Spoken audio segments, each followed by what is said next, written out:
پلیدی ہے۔ یہ ناپاکی دو قسم کی ہے، ایک وہ جو پانی سے صاف ہوتی ہے، اور دوسری وہ کہ ساری عمر پانی میں بیٹھے رہو صاف نہیں ہوتی، حتیٰ کہ زمزم گراؤ تو بھی صاف نہیں ہوتی۔ پرنالے کا پانی، کعبہ شریف کا چھت کا پانی پرنالے سے آئے اس کے نیچے غسل کرو، پاک نہیں ہوتی۔ یہ اور پلیتی ہے، اور اس کے پاک کرنے کا کوئی اللہ نے دستور بھی کوئی اور رکھا ہوا ہے۔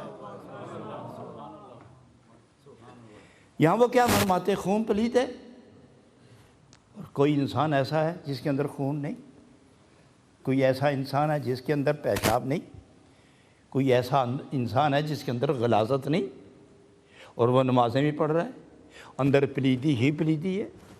نماز جائز ہے، کعبے کا طواف جائز ہے، مدینۃ الرسول میں داخل ہونا جائز ہے، قرآن پاک کو پکڑنا پڑھنا جائز ہے، سجدہ کرنا جائز ہے، اندر غلاظت موجود ہے، پیٹ میں غلاظت، مثانے میں غلاظت، رگوں میں غلاظت موجود ہے۔ حضرات وہ ہے تو پلیت، کیا خون پلیت نہیں؟ کیا پیشاب کے قطرے پلیت نہیں؟ کیا جو اندر ہوا ہے اسے تھوڑی سی خارج ہوتا ہے نماز گئی؟ اندر جو غلاظت ہے ذرا خارج ہوئی تو نماز گئی، وضو گیا، پاکیزگی گئی۔ فرمایا پلیتی تیرے اندر کتنی ہے، لیکن اس کے باوجود تو نمازیں پڑھتے ہو، تو آپ بھی کرتے ہو، ذکر بھی کرتے ہو، تو شریعت روکتی کیوں نہیں؟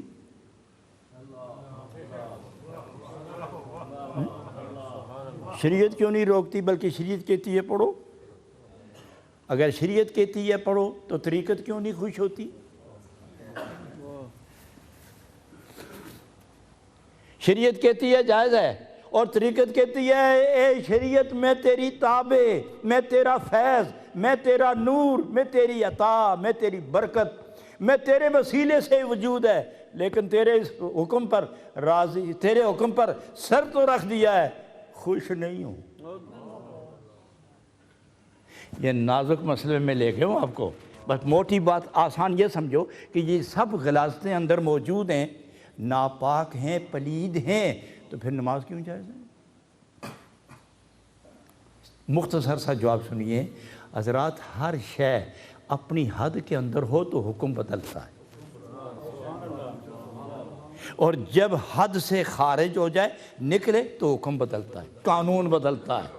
حکم یہ ہے کہ اندر محفوظ ہے تو حکمن پاک ہے، اس لیے کہ بندے تیری حقیقت پاک ہے، تیری سرشت پاک ہے، تیری ذات ناپاک نہیں، تو ہے نے پاک ہے، تیرے اندر یہ چیز جمع ہوئی ہے، لیکن اس پر پردہ ہے تیری بشریت کا، تیرے پردے کے اندر جو چیز ہے حد کے اندر ہے، جب یہ حد سے نکلے گی تو یہ ناپاک ہو جائے گی۔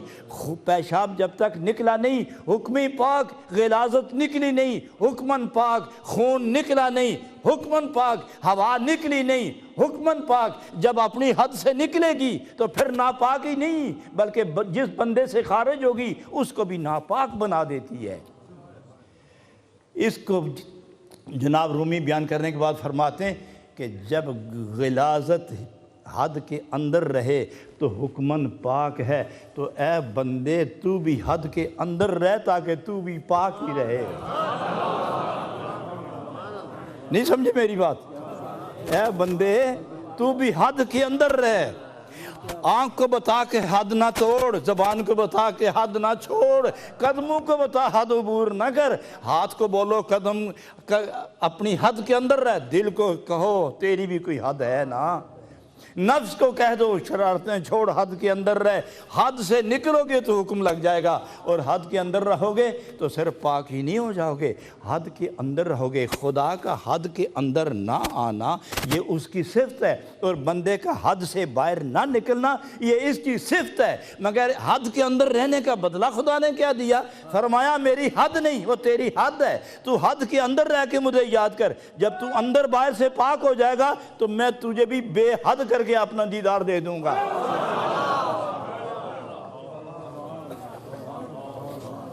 حضرات آئی کو بات خیال میں؟ کیا خون پلی دستوں بآب میرود ای پلی دی جہل قائم تر بود لیکن یہ دنیا کی پلیدی خون ہے، پیشاب ہے، غلاظت ہے، ہوا ہے، یہ دنیا کی غذا سے آتی ہے۔ تو وہ جو اصل اندر بیماری روح کو، دل کو برباد کرتی ہے، وہ اس کی غذا کیا ہے؟ وہ پلیدی کیسے آئی؟ فرمایا اس کے لیے غذا کی ضرورت نہیں، اس کے لیے شیطان کی دوستی کام کر جاتی ہے کہ جس دل پر شیطان کے اثرات مرتب و ناپاک کر دیتا ہے، اس کو دور کرنے کا کیا طریقہ ہے؟ اللہ غنی۔ حضرات آگے چل کے جناب رومی فرماتے ہیں کہ غار میں چوہے داخل ہو جائیں تو اس کو دو چیزیں نکالتی ہیں۔ غار میں چوہے داخل ہو جائیں نا تو اس کو دو چیزیں مارتی ہیں اس کو، یا پانی یا آگ۔ آگ جلاؤ نا تو آگ کا اصول یہ ہے کہ ہر طرف شعلے تو نہیں جاتے، لیکن دھواں ہر غار میں چلا جاتا ہے، دھواں ہر غار میں جاتا ہے۔ تو چوہا اور دھواں ان کی دوستی نہیں، لہذا چوہے کو نکالنا ہو تو دھواں، آگ جلاؤ، آگ سے جو دھواں نکلے گا وہ سوراخ میں جائے گا تو دھوئیں سے اس کا دم گھٹے گا، مرے گا یا کسی دوسرے غار سے باہر نکلے گا، لیکن علاقہ خالی ہو جائے گا۔ ارے تمہارے اندر بھی ایک چوہا داخل ہو گیا جس کا نام ابلیس ہے، اب اس کے اندر عشق رسول کی آگ جلاؤ، عشق رسول کی آگ جلاؤ۔ یہ عشق رسول کی تپش کو کہیں گھسنے ٹھہرنے نہیں دے گی، پکڑ کے باہر نکال دے گی۔ تو اس لیے فرمایا ای پلیدی جہل قائم تر ببد، جتنا بھی وہ پلیدی اندر جمع ہو جائے عشق رسول کی چنگاریاں تلاش کر کر کے اس کو باہر نکالتی ہیں، تلاش کر کر کے باہر نکالتی ہیں۔ اچھا ایک حدیث پاک سنو، علماء ذیشان تشریف فرمائے، بڑی مزدار حدیث سناتا ہوں کہ سنا ہے، محدثین نے اس حدیث کو روایت کیا ہے اور وہ بیان فرماتے ہیں کہ جہاں مؤذن اذان دے تو جہاں تک آواز جاتی ہے مؤذن کی، اذان جو منہ سے نکلتی ہے وہ بھاگتا رہتا ہے۔ یہاں تو اللہ کا کچھ اس پر کوئی کرم ہی ہے، اذان تو مسجد سے باہر جاتی ہی نہیں، نکلے بھی تو دروازے کے باہر کھڑا ہوتا ہے، پھر اندر آ جاتا ہے۔ لیکن اسلامی ملکوں میں دیکھو کہ پہلے تو ویسے ہی اذان ہوتی تھی، اب اس کے لیے بلائے جان مصیبت یہ کہ لاؤڈ سپیکر ہو گئے، آوازیں دور جاتی ہیں، ادھر سے ادھر بھاگتا ہے، ادھر اذان ہوتی ہے، ادھر بھاگتا ہے، ادھر سے ادھر بھاگتا ہے، دائیں بائیں چاروں طرف اوپر نیچے دوڑتا بھاگتا رہتا ہے۔ کیونکہ اذان ہے کیا؟ اذان ہے کیا؟ پہلا لفظ کیا اذان کا؟ پہلا جملہ کیا ہے؟ اللہ اکبر۔ اور دوسرا اشہد ان لا الہ الا اللہ، اور تیسرا یہی تین ہیں، اللہ اکبر، اشہد ان لا الہ الا اللہ، اشہد ان محمد رسول اللہ، یہ تین ہیں تو بھاگتا رہتا ہے، بھاگتا رہتا ہے۔ تو علماء کہتے ہیں کہ جب تک اذان ہوتی رہے شیطان رک نہیں سکتا۔ اور صوفیاء کیا کہتے ہیں؟ دیکھو یہاں فرق کتنا ہے سوچ کا۔ صوفیاء یہ کہتے ہیں کہ تیرے منہ سے جو آواز نکلتی ہے یہ تو باہر جا رہی ہے، اللہ زور سے کہا، آواز باہر نکل گئی تو وہ تو چلا گیا، اور جب یہ آواز ختم ہوئی تو وہ واپس آ جاتا ہے۔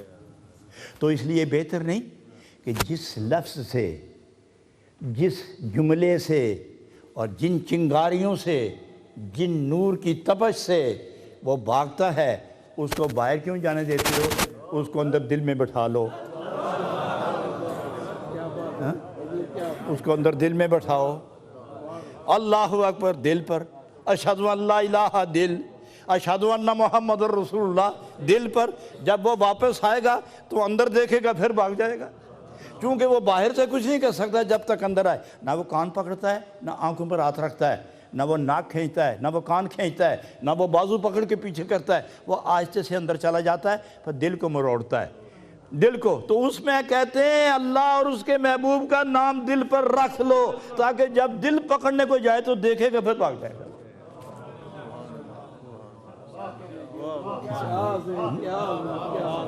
حضرات گرامی، اور اسی کو جناب رومی ایک قدم آپ کو اور آگے لے جانا چاہتے ہیں۔ سنیے وہ کیا ارشاد فرماتے ہیں.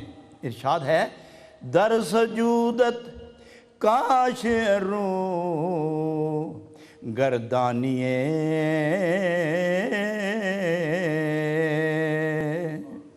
پہلا شعر جو اس کے درمیان میں وہ رہ گیا. کام بغیر آب لطف کردگار کم نہ گردد از درون مرد کار.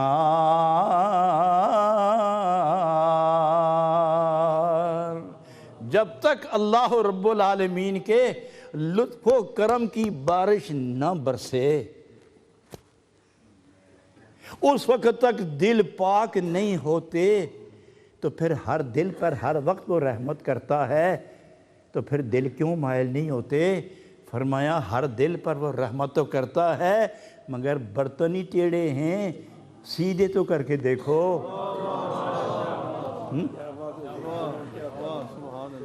برتن ہی ٹیڑھے ہیں، سیدھے تو کر کے دیکھو.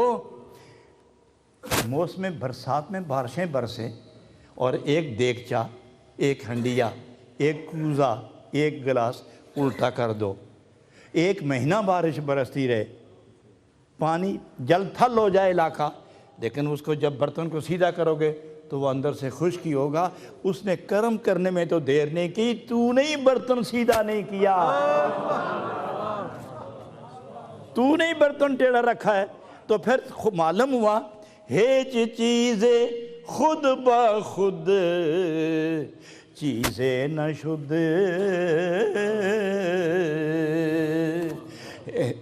ہیچ آہن خود بخود تیغے نہ شد. کوئی چیز خود بخود نہیں بنتی، کاریگر اس کو بناتا ہے. 1000 من لوہا پڑا رہے، لوہے کا لوہا ہی ہے، لیکن کاریگر کے ہاتھ لگ جائے تو وہ کوئی نہ کوئی اوزار بنا لیتا ہے. تو کوئی چیز خود بخود شکل نہیں بدلتی. دل کو بدلنا چاہتے ہو اور الٹے برتن کو سیدھا کرنا چاہتے ہو تو ان کے قریب جا کے بیٹھو جن کا برتن کبھی الٹا ہوا ہی نہیں. ان کے پاس بیٹھو تاکہ تمہارا برتن بھی سیدھا ہو جائے. اور سیدھے ہونے کے بعد جب موسم برسات آئے تو پھر جب اس میں پھول گل نکلیں گے نا، پھر پتہ چلے گا کہ کس نے کیا کیا. پتہ اتنا ہی ہوتا ہے، ایک لمحے میں برتن سیدھا ہوتا ہے، ایک لمحے میں. اور آگے جا کے پھر فرماتے ہیں وہ کہ دیکھا آپ نے سورج کتنا دور ہے.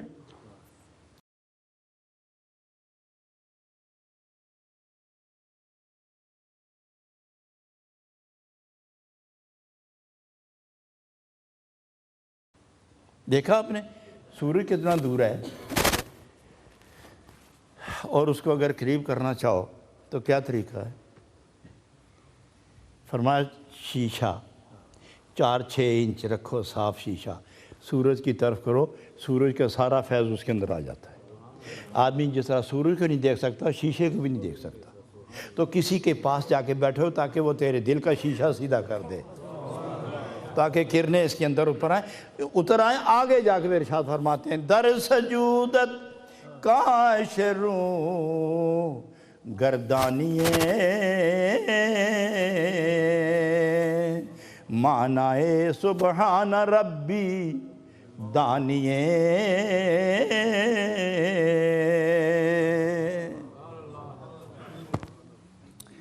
حضرت کیا ارشاد ہے، کیا نورانیت ہے، کیا حقیقت پر سے پردے اٹھتے چلے جا رہے ہیں. در سجودت کاش رو گردانیے معنائے سبحان ربی دانیے. وہ فرماتے ہائے افسوس کاش، جناب رومی فرماتے ہیں ہائے افسوس کاش رو گردانیے. جب کاش رو گردانیے، کبھی تو اپنا دل اپنے محبوب کی طرف تو نے بھی پھیر لیا ہوتا. معنائے سبحان ربی دانیے، سبحان ربی پڑھتے ہو جب سجدے میں جاتے ہو، 2 جہان کو چھوڑ کے جاتے ہو، سجدے میں جاتے ہو، پڑھتے کیا ہو؟ سبحان ربی اللہ، سبحان ربی الاعلیٰ، ترجمہ کیا ہے؟ پاک ہے، بہت پاک۔ کون؟ میرا رب۔ کون سا رب؟ جو اتنا اعلیٰ ہے کہ جس کی مثال ہی کوئی نہیں۔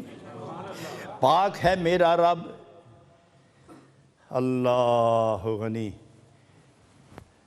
کیوں کہتے ہو ربی؟ وہ یہاں آپ کو لے کے آ کے آئے ہیں۔ کیوں کہتے ہو ربی؟ ربی کا معنی میرا رب۔ جانتے ہو اس کو؟ پہچانتے ہو؟ جانتے ہو؟ پہچانتے ہو؟ کبھی اس سے بات ہوئی تمہاری؟ کبھی ملاقات ہوئی؟ کبھی ندا کیا آپ نے؟ کبھی بلایا اس نے؟ جان پہچان نہیں اور کہتے ہو میرا رب۔ کیا تعلق ہے تمہارا اپنے رب سے؟ اور اگر تعلق ہے ہی تو ہر طرف سے منہ موڑ کر جب سجدے میں جاتے ہو سبحان ربی، تو بتاؤ تمہارا خیال کدھر ہوتا ہے؟ تیرا خیال کدھر ہوتا ہے؟ معلوم ہوا تیری زبان اور تیرا دل، اے مومن، اے بندے، تیری زبان اور تیرا دل یہ دونوں متفق نہیں ہیں۔ زبان کچھ اور کہتی ہے، دل کچھ اور کہہ رہا ہے۔ سوچتے کچھ اور ہو، بولتے کچھ اور ہو، تولتے کچھ اور ہو، بولتے کچھ اور ہو، اندر سے کہیں اور باہر سے کہیں اور۔ تو یہ فرماتے ہیں ہائے افسوس کہ تو ایک دفعہ اس مالک کی طرف جس نے تجھ پہ کرم کیا اور جس کے کرم کے اظہار کے لیے تم سجدے میں سر رکھے کہتے ہو سبحان ربی۔ یہاں ایک بات اور بھی ہے، امام کے پیچھے بہت لوگ اپنی سورۃ فاتحہ خود پڑھتے رہتے ہیں، ہم نہیں پڑھتے، کیونکہ نبی پاک علیہ السلام نے فرمایا کہ امام ہی سب کچھ ہے، امام ہی سب کچھ ہے، اسی پر اعتماد کرو یار، اعتماد کرو۔ بادشاہ ہو، علاقے کا گورنر ہو، صدر ہو، کمشنر ہو، اور ملٹری کا سب سے آخری بڑا افسر ہو، اور امام کے پیچھے کھڑا ہو جائے، اور صدر کی تنخواہ ہو 20 لاکھ اور امام کی تنخواہ ہو 3000، امام آگے اور صدر پیچھے، امام آگے اور حکومت پیچھے، امام آگے اور محلہ پیچھے، امام آگے اور شہر پیچھے، اور امام جب کہے اللہ اکبر سب نے ہاتھ باندھ لیا، پیچھے 100 کھنگورے کوئی لایا، اگر وہ لگائے وہ رکوع میں نہ جائے تو نہ صدر جا سکتا ہے نہ غدر۔ باندھ لیا نا۔ اور اگر امام سجدے میں چلا جائے، امام جائے سجدے میں اور اس کو بے شک کوئی پرواہ نہ ہو کہ کسی کا کمر درد کرتا ہے کہ نہیں، لیکن وہ 45 بار سبحان ربی الاعلیٰ پڑھنا شروع ہو جائے، اور صدر بیمار بھی، اس کے گھٹنے میں بھی تکلیف ہو، اور کبھی کبھی وہ نماز پڑھے کبھی نہ پڑھے، لیکن امام دے ٹھا چڑھی گیا ہو، اور امام اس کو لے کے سجدے میں چلا گیا، اب نہ امام اٹھتا ہے نہ تسبیح بند کرتا ہے، تو وہ بے شک سجے کھبے کونیاں مارے اور کھنگورے لگائے، مولوی صاحب جب تک سر نہ اٹھان بیچارہ ہلدا ہی نہیں۔ معلوم ہوا کہ صدر جب دنیا کا رواج آیا تو صدر ہے، جب بندے اور خدا کے درمیان بات ہوئی تو جو آ گیا وہ صدر ہے۔ دنیا تیئی رائے حق کی اس درویش کا جو با اتفاق صاحب سے آگے کھڑا ہو گیا ہے۔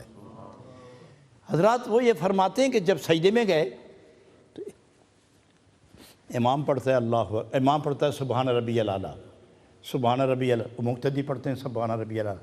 ہم پوچھتے ہیں آپ سے کہ جب ساری نماز امام پر اعتبار کرتے ہو تو سجدے میں تسبیح کیوں پڑھتے ہو؟ اب یہاں خاموش کیوں نہیں رہتے؟ اور پھر امام سے پوچھو ارے مولانا جب ہم نے کہہ دیا کہ پیچھے امام صاحب کے اللہ اکبر، تو آپ سجدے میں یوں کیوں نہیں کہتے سبحان ربنا الاعلیٰ، سبحان ربنا الاعلیٰ؟ ہمارا رب، چونکہ سپوکس مین ہیں آپ، تو آپ سب کی طرف سے جب ترجمانی کرتے ہیں تو یہ کیوں کہتے ہیں میرا رب؟ یہ کیوں نہیں کہتے ہیں ہمارا رب؟ کیوں نہیں کہتے؟ مولوی بخیل بھی تو نہیں، یہ امام کنجوس بھی تو نہیں، قانون ہی ایسا ہے کہ اپنا اپنا پڑھو، سبحان ربی میرا میرا میرا میرا۔ کیوں؟ اہل عشق جواب دیتے ہیں اہل قرب و محبت اور رازدار لوگ، رازدان جانتے ہیں، وہ جواب دیتے ہیں کہ یہ صرف عبادت نہیں، انتہائی محبت بھی ہے۔ یہ صرف عبادت نہیں، انتہائی محبت بھی ہے۔ جہاں عبادت اور محبت کی انتہا ہوتی ہے وہ سجدہ ہے اور مقام قرب ہے۔ اور جب عاشق معشوق کے دروازے پر پہنچیں اور دروازہ کھلنے والا ہو تو سب کی نظر ادھر لگی رہتی ہے اور ہر ایک بولتا ہے میرا یار، میرا یار، میرا یار، کیونکہ محبت میں شرک ممکن ہی نہیں، محبت دوئی پسند ہی نہیں، محبت واحد، محب بھی واحد اور محبوب بھی واحد۔ فرمایا صیغہ واحد کا استعمال کرو، چونکہ محبت کسی دوسرے کو قبول کرتی ہی نہیں۔ اب تم محبت کی انتہا پر ہو، اب ملاقات کے لیے دروازہ کھلنے والا ہے تو ہر ایک بولتا ہے میرا رب، میرا رب، میرا رب، میرا رب۔ تو جس کی بولی اس کو پسند آئی اس کو دیدار عطا کر دے گا۔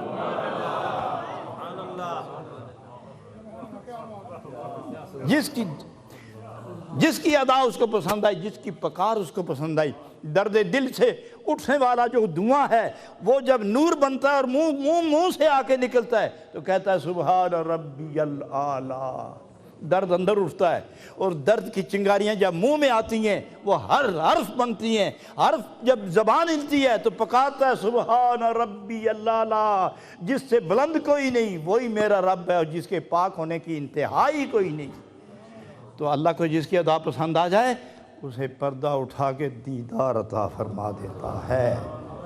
تو اس لیے فرما دیں در سجودت کا شروع گردانیے۔ ہائے افسوس کہ جب سجدے میں جاؤ تو دل بھی اسی طرف لے جاؤ، خیال بھی اسی طرف لے جاؤ، فکر بھی اسی طرف لے جاؤ، جس کا ذکر کرتے ہو فکر بھی اس کا کرو۔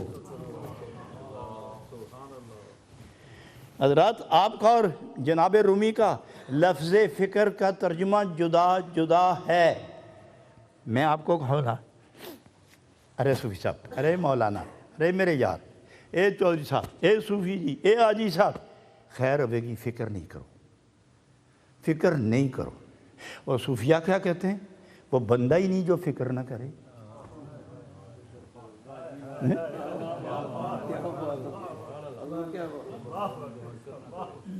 وہ بندہ ہی نہیں جو فکر نہ کرے۔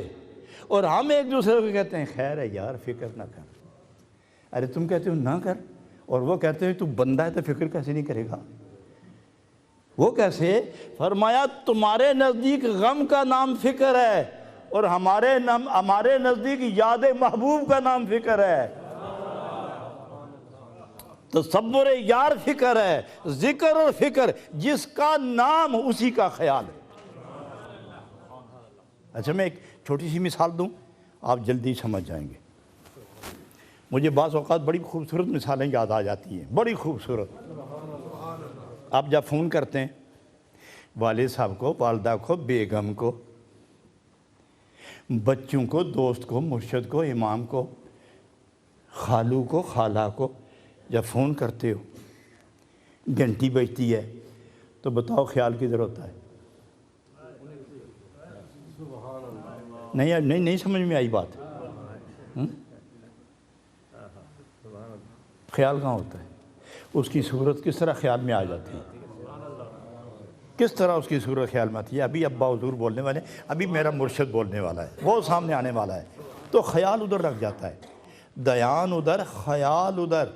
آپ نے تو صرف انگلی پھیری، ٹک ٹک کر کے چند حروف پہ، چند نقطوں پہ آپ نے ضرب لگائی اور خیال کہیں دور چلا گیا۔ اور جہاں کے لیے آپ نے یہ چکر چلائے اور ضرب لگائی اور حروف گمائے، خیال وہیں جا کے جمع ہو گیا، اس کے سوا دوسری صورت کوئی نہیں آتی۔ ماں کو فون کرو تو ماں ہی یاد آتی ہے، بیگم کو فون کرو تو بیگم کی شکل نظر آتی ہے، اور مرشد کو فون کرو تو مرشد کا ہی تصور سامنے آتا ہے۔ تو فرمایا اگر تمہارا ٹیلی فون تمہارے خیال کو تیرے مرشد سے جدا نہیں ہونے دیتا تو جب تم کہتے ہو سبحان ربی الاعلیٰ تو خیال خدا کی طرف کیسے نہ جائے گا؟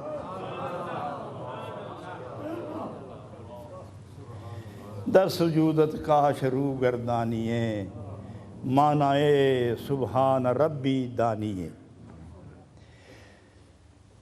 حضرات اگر آگے میں نے قدم بڑھایا تو آدھ گھنٹہ اور لگ جائے گا۔ میرا خیال ہے کہ یہ چوری تھوڑی کھانی چاہیے، اور اندازے سے زیادہ ہو جائے تو موسم ٹھیک نہ ہو تو قے ہو جاتی ہے۔ یہ آزمائی ہوئی بات ہے، پوچھو حکماء سے، پوچھو حکیموں ڈاکٹروں سے، پوچھو موسم ہو سرد، سمجھے، اور کھاؤ چوری اچھی خالص گھی کی، اور پیٹ بھر کے کھاؤ تو تھوڑی دیر کے بعد کیا ہو جائے گی؟ تو فرمایا تھوڑی کھایا کرو تاکہ معدہ قبول کر لے۔ میرا خیال ہے چوری کافی ہو گئی ہے۔ اور ایک بات اور بھی یاد رکھو، خالص لڈو بنا ہوا ہو ٹیڑھا ہی صحیح،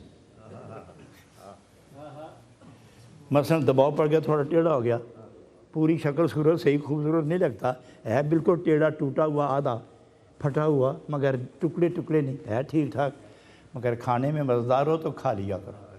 یہ مت دیکھو کہ جی ٹوٹے ہے پجے ہے کہ ہے، تو یہ جو میں لڈو دے رہا ہوں مت بولو کہ یہ کس نے دیا ہے، توڑ کے دیا ہے، لیکن لڈو لڈو ہی ہے، کھاؤ۔ میں نے آج آپ کو تھوڑی سی چوری کھلائی، تھوڑی سی چوری کھلائی، ڈکار مارو مزیدار، تاکہ پتہ چلے کہ ہضم ہو گئی ہے۔ وہ ڈکار کی ہوں ہے سجدے بھی چھر رکھو، سبحان ربی الاعلیٰ، سبحان ربی الاعلیٰ، سبحان ربی الاعلیٰ۔ خدا بندے سے خود پوچھے بتا تیری رضا کیا ہے۔ یہ ہے وہ آج کا درس مثنوی، درس محبت، کہ بندے اور خدا کے درمیان تعلق اور رابطہ کیا ہے۔ وہی بندہ ہے جو اپنے مالک کو جس نے پہچان لیا ہے۔ بس اتنی بات یاد رکھیں، آپ تھوڑا سا ذکر کرتے ہیں اور محفل ختم کرتے ہیں۔ اور لا الہ الا اللہ الا اللہ الا اللہ، لا الہ الا اللہ الا اللہ الا اللہ، لا الہ الا اللہ الا اللہ الا اللہ، لا الہ الا اللہ الا اللہ الا اللہ، لا الہ الا اللہ الا اللہ، لا الہ الا اللہ الا اللہ الا اللہ، لا الہ الا اللہ الا اللہ الا اللہ، لا الہ الا اللہ الا اللہ الا اللہ، لا الہ الا اللہ الا اللہ الا اللہ، لا الہ الا اللہ الا اللہ الا اللہ، لا الہ الا اللہ الا اللہ الا اللہ، لا الہ الا اللہ الا اللہ الا اللہ، لا الہ الا اللہ الا اللہ الا اللہ، لا الہ الا اللہ الا اللہ الا اللہ، لا الہ الا اللہ الا اللہ الا اللہ، لا الہ الا اللہ الا اللہ الا اللہ، لا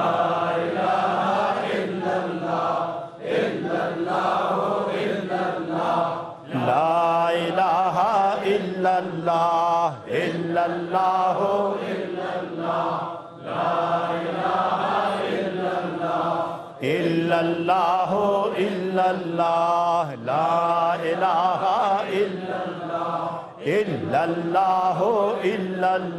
لا الہ الا اللہ الا اللہ الا اللہ، لا الہ الا اللہ الا اللہ الا اللہ، لا الہ الا اللہ الا اللہ الا اللہ، لا الہ الا اللہ الا اللہ، لا الہ الا اللہ الا اللہ الا اللہ، محمد الرسول اللہ صلی اللہ علیہ وسلم۔ حضرات اللہ کا ورد، اور جب ہوک ہے نا اس طرح پتہ چلے کہ ایک ہی آدمی پڑھ رہا ہے، اس کا یہ معنی نہیں کہ سارے چپ ہو جائیں، مطلب یہ کہ ایسی آواز ملاؤ اور ہر آدمی سے پوری آواز کو اپنے اندر جذب کرے، ہو کی چوٹ مارو، ہٹ کرو دل کو،